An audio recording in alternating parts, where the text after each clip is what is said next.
The conference room glass was so clear it felt invisible, reflecting the desperate faces of the two people sitting across from the mahogany table. My father, Silas Vance, adjusted his silk tie with trembling fingers, a gesture of nerves I had never seen from him in my entire life.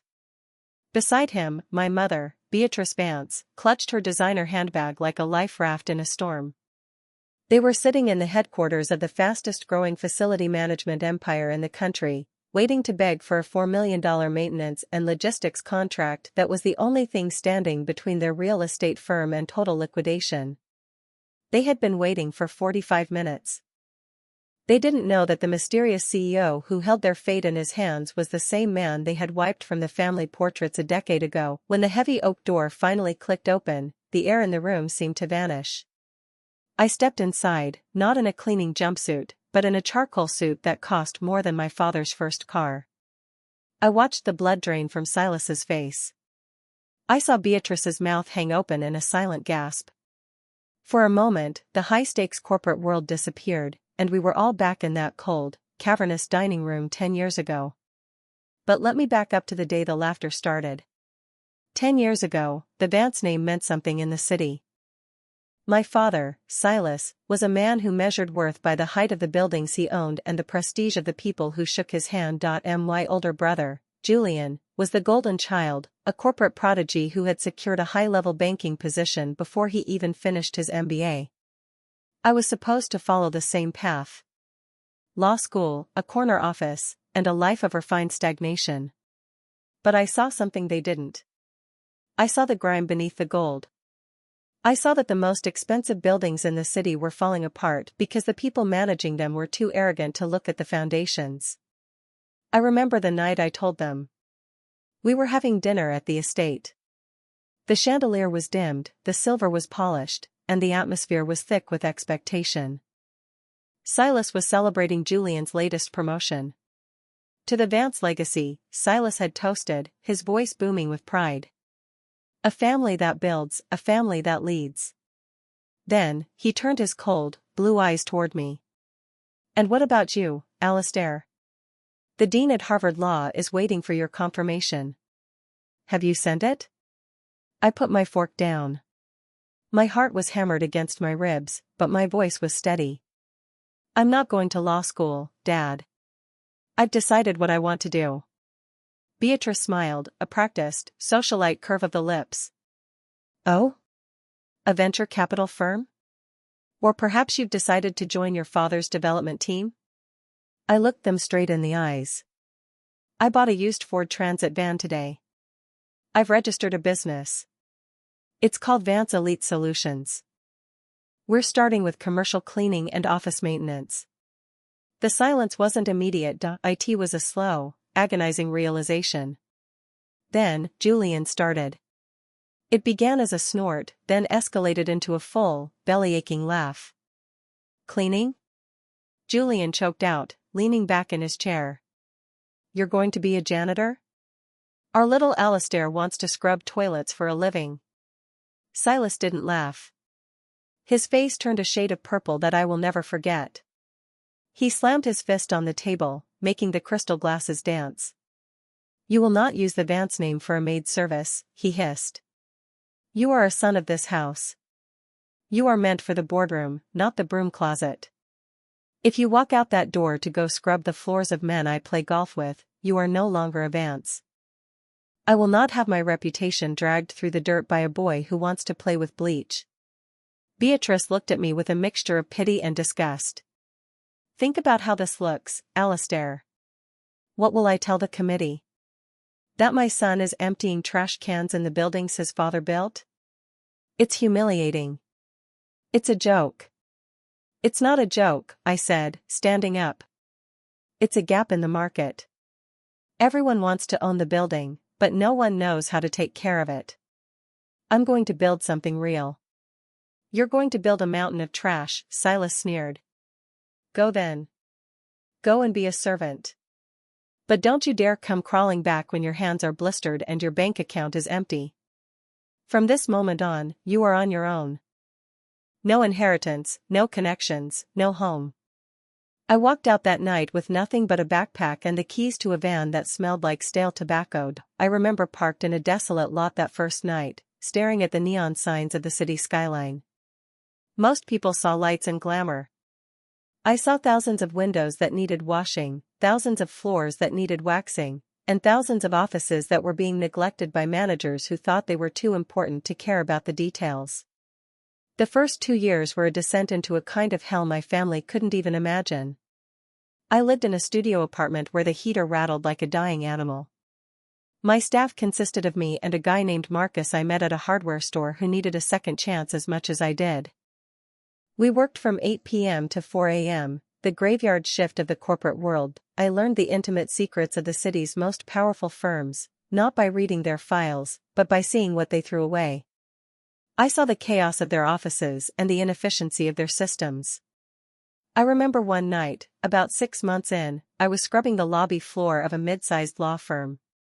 My back felt like it was being scorched by a blowtorch. I looked up and saw my own reflection in the polished marble. I was covered in sweat, my hands were gray from industrial dust, and my eyes were sunken. At that exact moment, a group of young associates walked out of the elevator, headed for a late-night drink. One of them was a guy I had gone to prep school with. He looked at me, looked at my name tag, which simply said Alistair, and he smirked. He didn't even say hello. He just tossed a crumpled-up coffee cup toward the trash can, missed, and kept walking. Missed a spot, buddy, he chuckled to his friends. The humiliation was a physical weight. I wanted to scream. I wanted to tell him who I was. But I didn't. I picked up the cup. I realized then that my father was right about one thing: the world did see me as a servant. But he was wrong about the rest. Being a servant gave me total invisibility. I could see the cracks in the corporate world that no one else saw. I began to realize that cleaning wasn't just about soap and water, it was about logistics, health, and environment. I started studying. While Julian was at high society galas, I was reading about industrial chemistry, supply chain management, and building automation systems. I renamed the company Vance Elite Facilities. I stopped pitching myself as a cleaning crew and started pitching myself as an efficiency partner. I told office managers that I wouldn't just clean their floors, I would reduce their energy costs, manage their inventory, and increase employee productivity by optimizing their workspace air quality and organization. By year 4, the used van had been replaced by a fleet of 6 trucks. I wasn't the one holding the mop anymore, but I was the one who knew exactly how every mop in the city should be moved. I was obsessed. Every penny I made went back into the business. I lived on ramen and coffee while my brother Julian was posting photos of his new Porsche and the family's summer trips to the Hamptons. My mother would occasionally send a check and email, which was really just a way to remind me that Silas was still winning. "Your father just closed a $30 million development deal," she'd write. "It's a shame you aren't here to celebrate. But I suppose you have floors to buff." They thought they were the titans of the city, but they were building on sand. While I was growing, the Vance real estate empire was starting to fray at the edges. Silas was old school, he believed in high rents and low maintenance. He treated his tenants like a nuisance. I started hearing rumors in the industry. Important tenants were leaving Vance-owned buildings because the elevators were always broken, the lobbies were dingy, and the prestige no longer matched the reality. One afternoon, I was walking through a trade show in a tailored suit, looking for new HVAC filtration technology, when I ran into Julian. He was there representing a bank that was financing a new skyscraper. He looked at me, his eyes scanning my expensive clothes with a confusing mix of mockery and suspicion. "Alistair? Look at you. Did you finally give up the janitor act and find a real job? Or did you steal that suit from a lost and found locker?" I smiled. It was a calm, dangerous smile. "Business is good, Julian. How's the bank?" "The bank is fine," he said, waving a hand dismissively. "But the family business?" "Well, Dad is struggling with some operational issues. Not that it's any of your concern, you chose your path. Just don't think a nice haircut makes you a businessman. you're still the guy who scrubs the toilets in my world. Is that so? I asked. Because from where I'm standing, your world looks a little dusty, Julian. You might want to look closer at your father's portfolio. The tenants are complaining. Julian laughed, that same arrogant, grating laugh from the dinner table. Tenants always complain. That's why we have people like you to deal with them. Enjoy your little hobby, Alistair. Some of us have real work to do. He walked away, completely unaware that the real work he was doing was based on a mountain of debt and crumbling infrastructure. What he didn't know was that I had just signed a contract to manage the 3 largest tech hubs in the city, the very tenants that were currently looking for a reason to break their leases with Vance Real Estate. The momentum was shifting. I could feel it in the air. My company was no longer just a service, it was a shadow power in the city's real estate market. I knew which buildings were healthy and which were dying.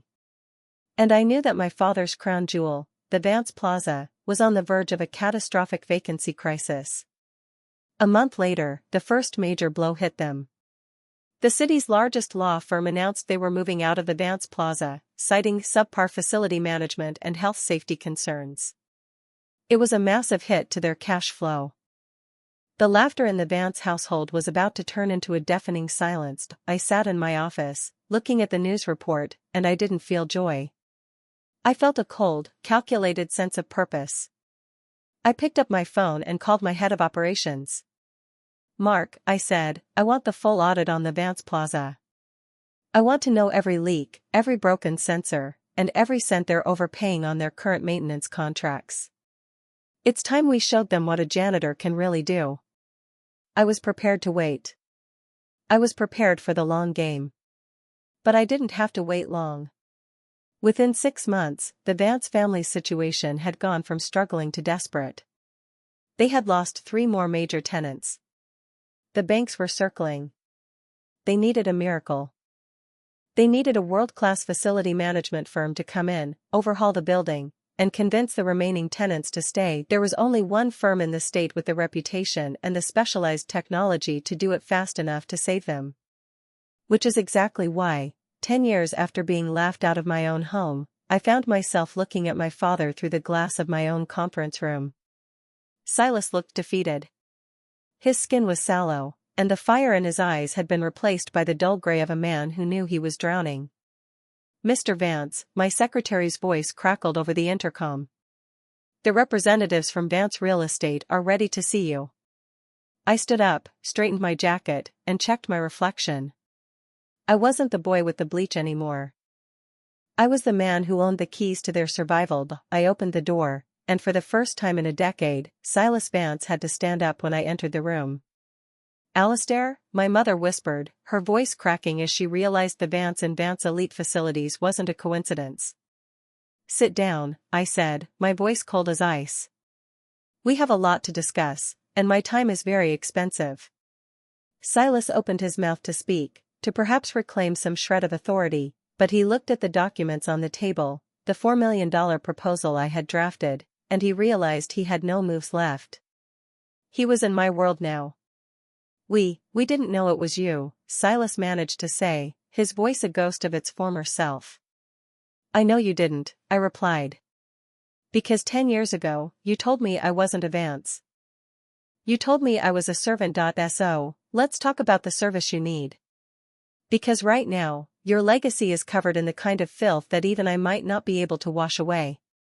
The tension in the room was so thick it felt like it was pressing against the walls, and the look of pure, unadulterated shock on my father's face was only the beginning of the debt he was about to pay.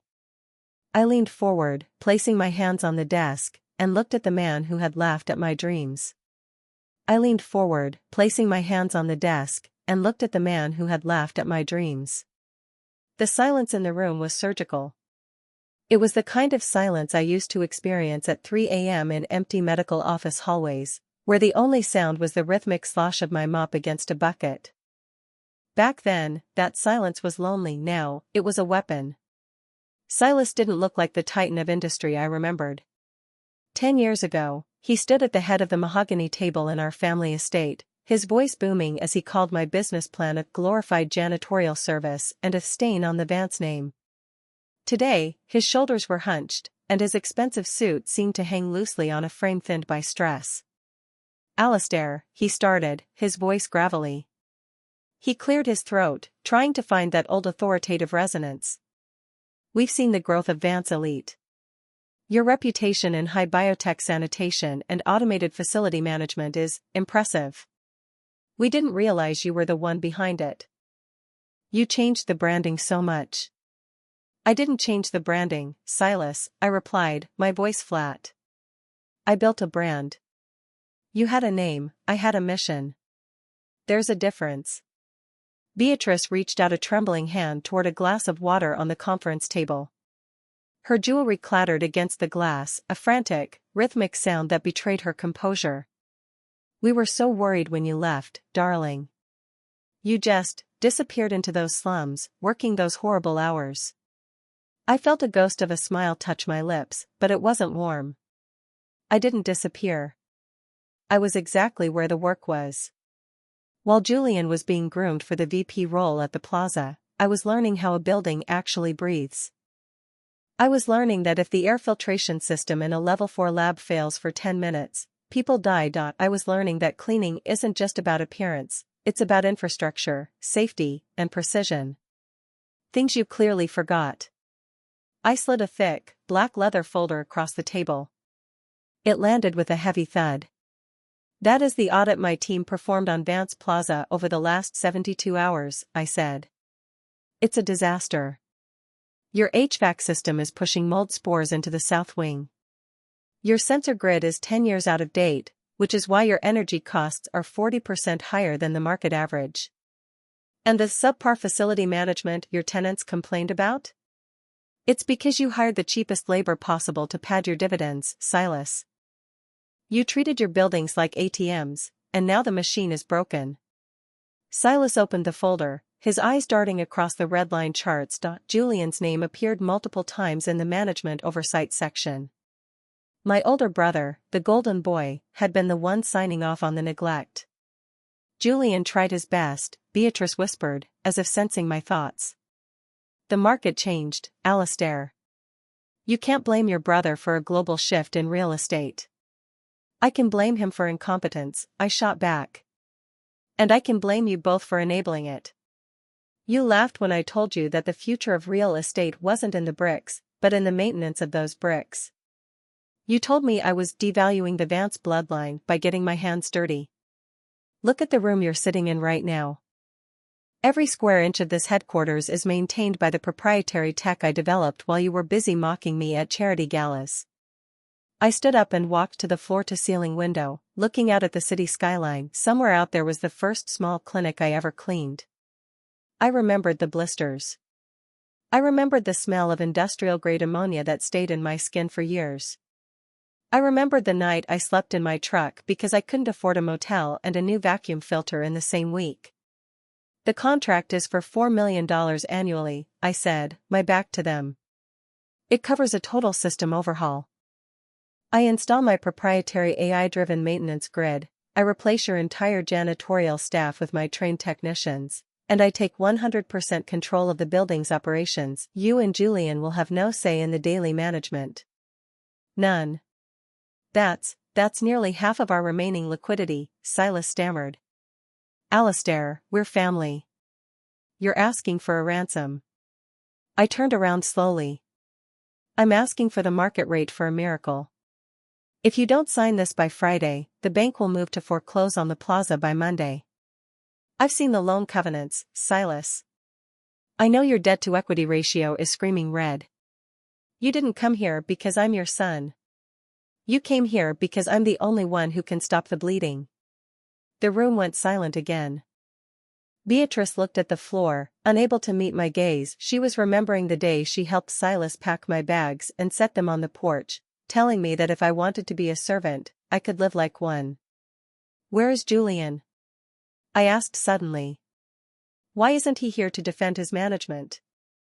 Silas looked away. He's at the club. He didn't think this meeting was a good idea." He thinks we can still find a local contractor to patch the issues. A patch won't stop a sinking ship, I said. And the fact that he's at a club while his legacy is on life support tells me everything I need to know about why you're in this position. I sat back down and checked my watch. You have 10 minutes before my next meeting. It's with a venture capital group that wants to take Vance Elite public. If I take them on, my first order of business will be acquiring distressed assets. If you don't sign this contract as a client today, I might just wait a month and buy the plaza for pennies on the dollar at a bankruptcy auction. The choice is yours, Silas. Do you want to be my client, or do you want to be my prey? Beatrice let out a small, choked sob. How did you become so cold, Alistair? We raised you better than this. You raised me to value the Vance name, I replied, leaning in close. I just decided that the name deserved to be earned, not inherited. You taught me that winners look down on losers. Well, look up, Mother. I'm quite a long way above you now. Silas picked up the silver pen I had placed on the folder. His hand was shaking, a tremor I had never seen in the man who once controlled every room he entered. He looked at the signature line, then at the $4 million figure. It was a staggering amount, a king's ransom for the very services he once deemed beneath the dignity of his family. If I sign this, Silas whispered, do we have your word? Will you save the building? I don't give my word as a son, I said firmly. I give it as a CEO. My company has a 99% tenant retention rate. If I take over the plaza, it will be the most efficient building in the state within 18 months. But remember, Silas, you're not signing a partnership. You're signing a surrender. As Silas lowered the pen to the paper, I felt a strange sensation. It wasn't the rush of joy I expected. It was a cold, hard sense of equilibrium. The scales were finally balancing. But the drama wasn't over.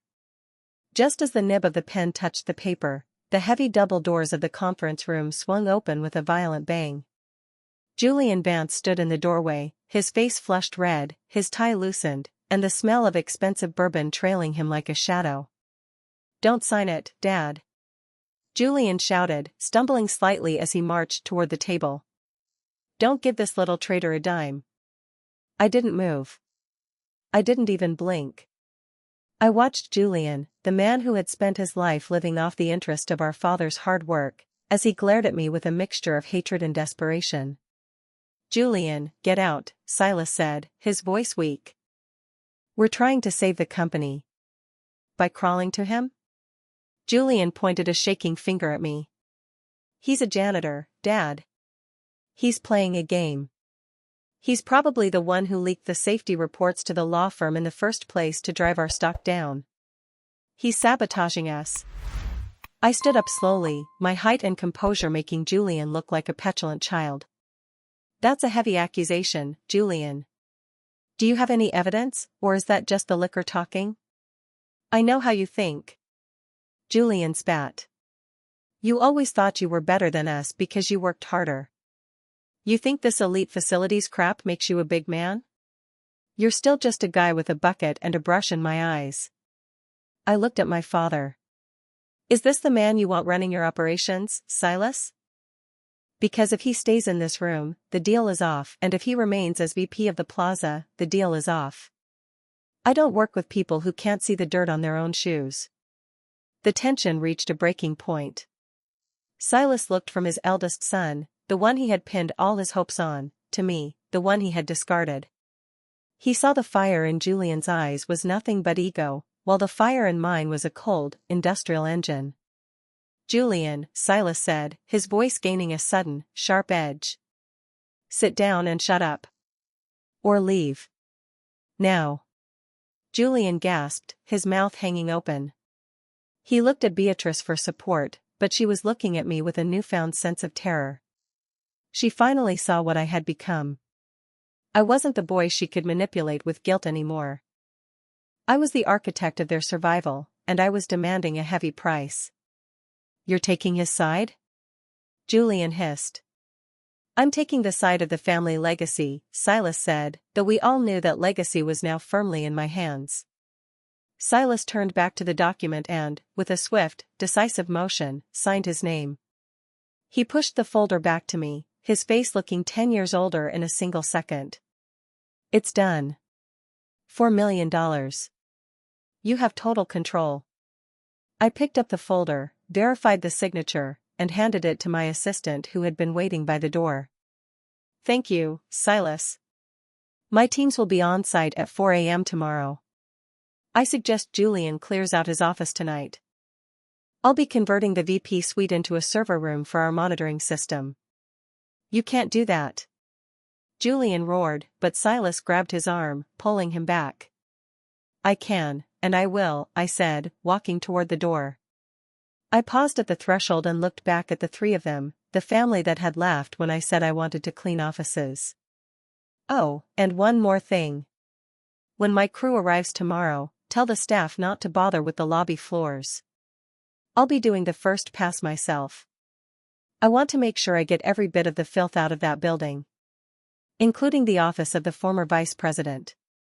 I walked out, the sound of my dress shoes echoing in the marble hallway. I had waited 10 years for this moment, but as I stepped into the elevator, I realized the real work was just beginning. Saving the building was the easy part.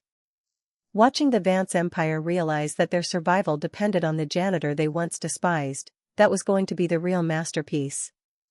As the elevator doors closed, I pulled out my phone and dialed my head of security. Mark? Change the locks on the Vance Plaza executive wing at midnight. If Julian Vance shows up, treat him like any other unauthorized intruder. From now on, that building belongs to the man with the bleach. The elevator descended, and for the first time in a decade, I felt like I was finally breathing clean air. The contract was signed, the power had shifted, and the janitor was about to show the world exactly how clean a legacy could be when you're willing to do the dirty work yourself. But as I reached the lobby, I saw a familiar car parked out front, one that shouldn't have been there. It was an old, beat-up truck, the very one I had started my business in. And leaning against it was a man I hadn't seen since the day I started, the man who had given me my first mop and a secret that could destroy the Vance family forever. The man leaning against the rusted fender of that 1998 Chevy was Arthur Thorne. To the world, he was a nobody, a retired maintenance man with a bad hip and a pension that barely covered his medication. But to me, he was the man who had taught me that a floor isn't clean until you can see your own soul reflecting back at you. He was the one who had handed me a mop when my father, Silas, had handed me a suitcase and told me to get out. Arthur, I said, my voice softening for the first time in weeks. You shouldn't be here. It's nearly midnight. Arthur didn't move. He just took a long drag from a cigarette, the cherry glowing like a warning light in the dark. I heard the news, Alistair. I heard you finally walked back into that glass tower. I heard you made Silas sign his life away on a dotted line. I saved his company, I countered, though the words felt hollow. You saved the building, boy. You didn't save the family, Arthur spat, flicking the ash onto the pristine pavement of the Vance Plaza parking lot. But there's something you don't know. Something Silas and Beatrice have been burying under layers of wax and polish for 30 years. They didn't just laugh at you because you wanted to be a janitor, Alistair. They laughed because they were terrified you'd actually start looking at the dirt they left behind. He reached into the cab of the truck and pulled out a weathered, leather-bound ledger. It looked like it had survived a fire. He tossed it to me. I caught it, the weight of it surprising me. What is this? The real history of Vance Elite, Arthur said, his voice dropping to a gravelly whisper.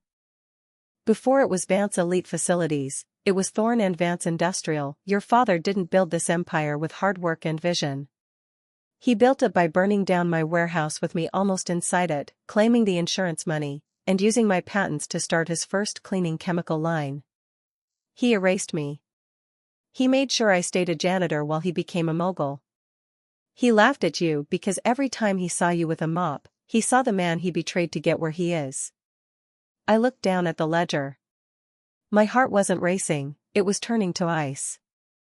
My parents hadn't just been arrogant, they were criminals who had built a throne out of someone else's ashes. Why tell me now? I asked. Because tomorrow at 4 a.m., you're going into that building to clean it, Arthur said, stepping toward his truck. And I think it's time you cleaned out the skeletons in the executive suite, too. Don't just take their money, Alistair. Take their mask. He drove away, leaving me standing in the shadow of the $4 million contract I had just secured. I didn't go home. I stayed in my car, parked across the street from Vance Plaza, reading that ledger under the dim glow of the dome light. Page after page of falsified records, secret bank accounts, and the systematic destruction of Arthur Thorne's life. Silas and Beatrice hadn't just been cold, they were predators. By 3:45 a.m., my fleet of white Vance Elite Facilities vans began to pull into the lot. My employees, men and women I paid a living wage, people I treated with the respect Silas never showed anyone, began unloading industrial scrubbers and high-grade disinfectants. They looked at me, their CEO, standing there in a pair of work boots and a gray jumpsuit, a bucket in my hand. Sir? You're actually doing the first shift? My floor supervisor, Elias, asked, his eyes wide. I have a very specific stain I need to remove from the top floor, I said, my voice flat. We entered the building like an invading army. The lobby was silent, the marble floors dull from years of neglect under Julian's incompetent management. I led the way to the elevators. When we reached the executive floor, the lights flickered on, revealing the chaos Julian had left behind in his haste to clear out. Papers were scattered. A half-empty bottle of expensive scotch sat on Silas's desk. I didn't care about the mess. I walked straight to the wall behind Silas's chair, the one covered in awards and photographs of him shaking hands with governors and mayors. I signaled to two of my strongest technicians. Remove the wood paneling. Right here. Sir? The contract says maintenance and cleaning, not demolition, Elias whispered. I own the contract, Elias. And the contract gives me full authority over structural hygiene. Tear it down. As the crowbars bit into the expensive mahogany, the sound of splintering wood filled the room. It felt like justice. Behind the paneling sat an old, heavy floor safe, the kind that hadn't been opened in decades. I didn't need the combination. I had the ledger Arthur had given me. In the back flap was a series of numbers Silas had used since the beginning, the date of the fire. The safe clicked open. Inside weren't stacks of cash. It was worse. It was the original Thorne and Vance partnership agreement, never filed, and a series of letters from the insurance investigators that Silas had bribed to look the other way. It was the proof Arthur needed 30 years ago. It was the proof I needed now. Alistair. What the hell are you doing? I turned to see Julian standing in the doorway, his eyes bloodshot, his silk shirt untucked. He looked like a man who had spent the night drowning his sorrows and had come back for one last bottle. He looked at the demolished wall, then at the safe, then at me. That's private property. You're a contractor, you're a glorified maid. You can't touch that. Julian screamed, lunging toward me. I didn't even move. Two of my security team, former veterans I had hired to oversee my logistics, stepped in front of him. They didn't have to say a word. Their presence was a wall of muscle Julian couldn't hope to breach. I'm the man who owns your debt, Julian, I said, holding up the partnership agreement. And as it turns out, I'm also the man who knows why Dad was so afraid of mops. You were always so proud of the Vance name. Too bad it was built on a crime. You're crazy, Julian hissed, though I could see the flickers of doubt in his eyes. He didn't know the secret, but he knew our father. He knew Silas was capable of anything. Go home, Julian. Or better yet, go to a lawyer. You're going to need one when the restructuring begins. And by restructuring, I mean the total liquidation of your inheritance to pay back the man Silas robbed. I watched him crumble. He didn't even fight back. He just turned and walked out, a broken man who had realized his entire life was a lie. But the real confrontation was yet to come. At 8 a.m., Silas and Beatrice arrived. They walked into the office expecting to see a clean floor and a subservient son. Instead, they found me sitting in Silas's chair, the old ledger and the contents of the safe laid out on the desk like a funeral shroud. Beatrice's face went pale, a ghostly, translucent white. She didn't scream. She didn't demand. She just gripped her pearls until her knuckles turned blue. "Alistair," Silas said, his voice trembling as he tried to maintain his great man persona. "That safe, that is personal.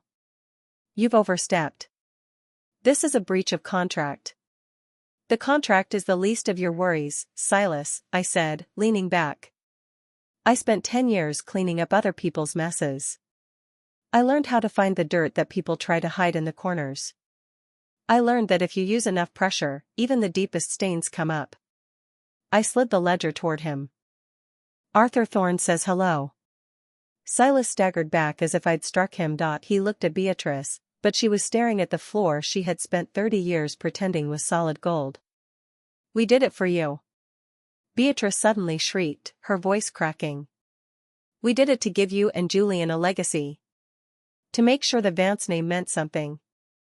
"The Vance name means fraud, Mother," I said, my voice a cold scalpel. "You didn't do it for us. You did it because you were too weak to build something honest.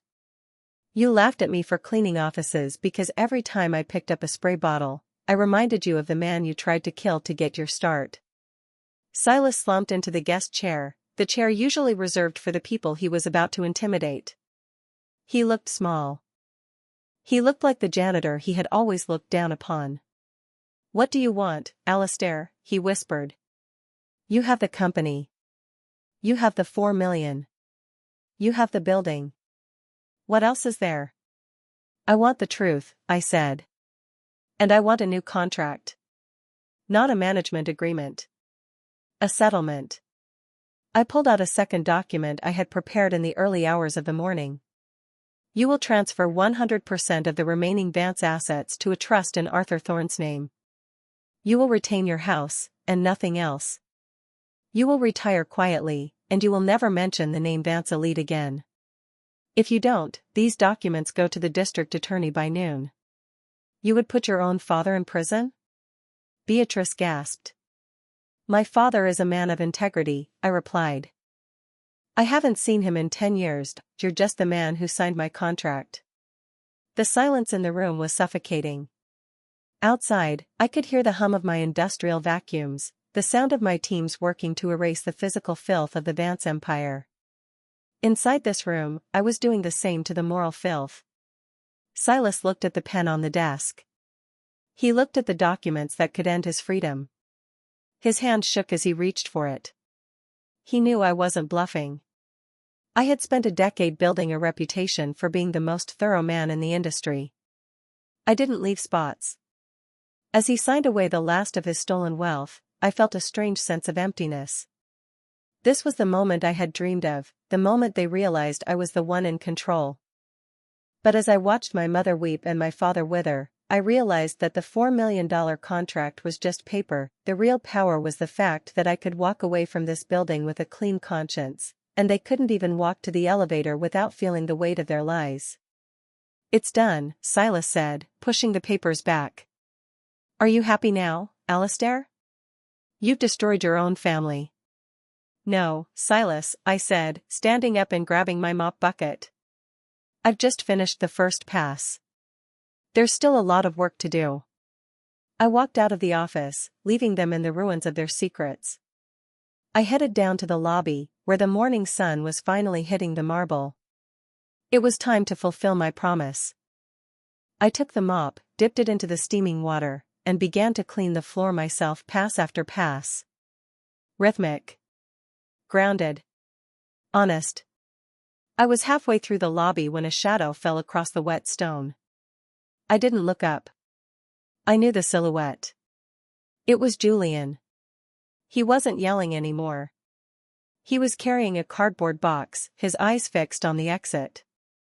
"Alistair," he called out, his voice hesitant. I stopped the mop. "What, Julian?" "The server room," he said, pointing toward the elevators. "The wiring is old. If you're going to put in your high-tech monitoring system, the whole floor needs a rewire. Dad, he never paid for the upgrades. He just patched the leaks. It was the first piece of honest advice he had ever given me. No ego, no snark. Just a brother telling a brother where the hidden cracks were. Thanks, Julian, I said.